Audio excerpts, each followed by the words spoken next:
नमस्कार दोस्तों, कैसे हैं आप लोग? मैं फिर से हाज़िर हुआ हूँ एक न्यू आईपीओ लेकर और ये जो आईपीओ है बहुत इंटरेस्टिंग होने वाला है क्योंकि इस आईपीओ के जो मतलब प्रोडक्ट है और कंपनी का जो डेटा है वो बहुत स्ट्रॉन्ग देखने को मिला है। तो कंपनी का नाम आप देख सकते हैं जिंकुसल इंडस्ट्रीज़ लिमिटेड। तो जिंकुसल इंडस्ट्रीज़ लिमिटेड का बेसिकली लॉजिस्टिक का बिज़नेस है। तो कंपनी का बिज़नेस मॉडल सबसे पहले देख लेते हैं। कंपनी सिर्फ इंडिया में नहीं है, कंपनी 1972 से स्टार्ट हुआ। सिर्फ इंडिया में नहीं है, ग्लोबल मार्केट में कंपनी काम करते हैं। और सबसे बड़ी बात है कंपनी का टोटल ग्रुप ऑफ लेगेसी जो सिंस है मतलब 1972 में स्टार्ट हुआ। टोटल एम्प्लॉइज 100 से भी ज़्यादा है और कंपनी का मशीन्स कितना मतलब एक्सपोर्ट कर चुके हैं। 1500 से भी ज़्यादा मशीन को एक्सपोर्ट किया है। ग्लोबल ऑफिसेस कितना है? 3 ऑफिसेस है और टोटल वेयरहाउस फुटप्रिंट कितना है स्क्वायर फुट के एरिया के हिसाब से? करीबन 1,55,000 के आसपास। तो कंट्रीज को कितने एक्सपोर्ट करते हैं? 30 कंट्रीज को कंपनी प्रोडक्ट को एक्सपोर्ट करते हैं, जहाँ पे 3 देशों में खुद के ऑफिसेस बना के रखे हैं। तो कंपनी का बिजनेस मॉडल आप समझ रहे हैं कि कंपनी का बिजनेस क्या है। इंजीनियरिंग प्रोडक्ट है, मशीनरीज प्रोडक्ट है। जो मशीनरीज कंपनी बनाते हैं तो वो हेवी व्हीकल्स का मशीनरी बनाते हैं। जैसे देखिए इस तरीके से मशीनरीज ट्रक्स माइनिंग में यूज करने वाला प्रोडक्ट, लॉजिस्टिक में यूज करने वाला प्रोडक्ट। तो इस तरीके से प्रोडक्ट कंपनी बनाता है। तो इसका डेटा देखेंगे तो आपको खुद पता चलेगा। आप देख सकते हैं क्वालिटी मशीनरी जो है उसमें से हेवी व्हीकल्स जैसे और साथ ही साथ लो रोलर कोस्टर से लेकर साथ ही साथ मतलब अ, देखा जाए तो जो माइनिंग में यूज करने वाला प्रोडक्ट्स है वही कंपनी बनाते हैं। तो जैसे देखिए एजी मतलब एज लिमिटेड जो है, सॉरी एजीसी लिमिटेड जो है वो भी इसी कैटेगरीज में काम कर रहा है। वो कंपनी धमाका परफॉर्मेंस किया और उसी कैटेगरीज में ये भी कंपनी काम कर, जैसे देखिए जेसीबी हो गया। इस तरीके से प्रोडक्ट्स को कंपनी सर्विसेज देते हैं। तो चलो अभी कंपनी का मेन मुद्दे पे चले जाते हैं कि कंपनी का बिजनेस कितना स्टेबिलिटी है, बिजनेस कितना स्ट्रांग है। तो सबसे पहले कंपनी के अबाउट सेक्शन में जाऊंगा। देखिए कंपनी के डिटेल्स के बारे में बात करूँ तो ग्रुप बहुत पुराना है, मगर इस कंपनी स्टार्ट हुआ था 2007 में।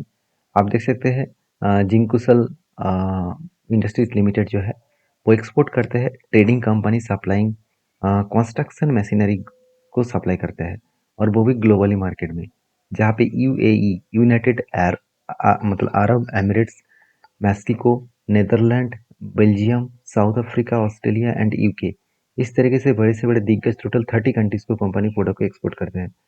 तो कंपनीज की सबसे इम्पोर्टेंट पॉइंट है कि कंपनी का स्टेननेस। तो देखिए इस प्रोडक्ट का जो डिमांड आज जितना है फ्यूचर में और भी बढ़ने वाला है। ये किस तरीके से प्रोडक्ट का डिमांड हमेशा रहेगा। अगर कंपनी के business of point of view से बात करूँ तो कंपनी टोटल एम्प्लॉय लेकर चल रहा है वन सॉरी हाँ, टोटल देखिए कंपनी का सप्लाई नेटवर्क है 228 एंड 172 कंट्रीज के ऊपर आसपास कंपनी का टोटल बिजनेस चल रहा है। तो 51 इसका ट्रेडर्स है, मतलब जो ट्रेड्स करते हैं। 5 अलग अलग जगह पे मैन्युफैक्चरिंग फैक्ट्रीज है। टोटल इसका 90 परमानेंट एम्प्लॉइज है और 21 कॉन्ट्रेक्चुअल एम्प्लॉइज है। तो कंपनी इसका फाइनेंशियल डिटेल्स देख लेते हैं एक बार। सबसे बड़ी बात है कंपनी का सेल्स ग्रोथ, रेवेन्यू जो है वो इंक्रीज हुआ है 59% के आसपास, मगर इसका प्रॉफिट ग्रोथ बहुत बुरी तरीके से पिटाई हो चुके हैं। जस्ट 3% के आसपास प्रॉफिट ग्रोथ है, मेरे हिसाब से बहुत खराब परफॉर्मेंस है। तो इसके पीछे रीजन कौन सा है, चलो वो भी मैं आपको बता देता हूँ। इसके पीछे रीजन है कंपनी का कर्जा। 46 करोड़ से 54 करोड़ के आसपास कर्जा देखने को मिले। अगर टोटल कंपनी का एसेट देखो तो 109 से लेकर 179 मतलब 109 से लेकर 179 करोड़ का ग्रोथ हुआ। और सेल्स भी देखिए 242 से लेकर 385 करोड़ के आसपास कंपनी का टोटल इनकम देखने को मिले। अभी प्रॉफिट आफ्टर टैक्सेस के बारे में बात करूँ तो 18 करोड़ से 19 करोड़ के आसपास देखने को मिले है। तो अच्छा खासा प्रॉफिट अर्निंग टैक्सेस देखने को मिले। और एक चीज मुझे बहुत स्ट्रांग लगा, वो है कंपनी का टोटल बोरिंग्स 46 से लेकर 54 करोड़ के आसपास देखने को मिले। मतलब एक अच्छा खासा कंपनी का टोटल बोरिंग्स देखने को मिले हैं। तो यहाँ पे जो पॉइंट सबसे मतलब बेस्ट लगा, ये कंपनी कर्जा तो लिया है मगर वो कर्जे के अमाउंट 0.50 के आसपास है, मतलब कर्जे को लिमिटेड रखा है। अभी देखिए R O C R O तो अच्छा खासा देखने को मिले है। तो बेस्ट परफॉर्मेंस के हिसाब से R O C R O देखने को मिले। अभी एक चीज को नोटिस करना, कंपनी का पेट मार्जिन जो है वो एकदम ना के बराबर है। तो इसीलिए शायद कंपनी का अर्निंग पर शेयर कम हो रहा है 6% के आसपास, और कंपनी का पी रेशियो 18 के आसपास है। चलो एक बार मैं कंपेयर करके भी देख लेता हूँ कि बाकी कंपनीज का पी रेशियो और अर्निंग पर शेयर कैसा है। अगर मैं इस सेक्टर में बाकी कंपनीज देखूँ, देखिए जो एसीई कंपनी का नाम मैं बताया था, एक्शन कंस्ट्रक्शन इक्विपमेंट्स लिमिटेड, जो कंपनी मार्केट में आकर धमाका परफॉर्मेंस किया और इसका अर्निंग पर शेयर शानदार है 34 के आसपास। और जो विशन इंफ्रा कंपनी है, इक्विपमेंट्स कंपनी है, वो 15 के आसपास देखने को मिले। तो सीधा सीधा कहो कंपनी के जो परफॉर्मेंस है उतना खास देखने को नहीं मिला है। तो पी रेशियो देखा जाए तो सस्ता है, क्योंकि बाकी कंपनीज के 31 और 30 10 है, मतलब ऑलमोस्ट 20 के आसपास देखने को मिले हैं। उस हिसाब से कंपनी का पी रेशियो थोड़ा सा कम है। अब इस आईपीओ ले आने का मेन मकसद क्या है? कंपनी बता रहा है कि फंडिंग वर्किंग कैपिटल रिक्वायरमेंट। तो कंपनी के काम करने के लिए कुछ पैसे की जरूरत है, उसलिए वो 726 करोड़ वो मार्केट से उठाने वाले हैं। अभी वो कितना टोटल मार्केट में आईपीओ लेके आ रहा है वो भी देख लेते हैं। तो टोटल अगर देखो तो आईपीओ लेके आ रहा है करीबन करीबन ओवरऑल जो इशू साइज है 116 करोड़। तो कंपनी ऑफर कर रहा है, फ्रेश इशू है 104 करोड़ का, और ऑफर फर्स्ट सेल है 11 करोड़ का। मतलब कंपनी का ज़्यादा से ज़्यादा पैसा बिजनेस के ऊपर इन्वेस्ट होगा। एक लॉट में करीबन 120 क्वांटिटी रहेगा और 115 से लेकर 121 रुपीज़ के प्राइस बन रखा गया है।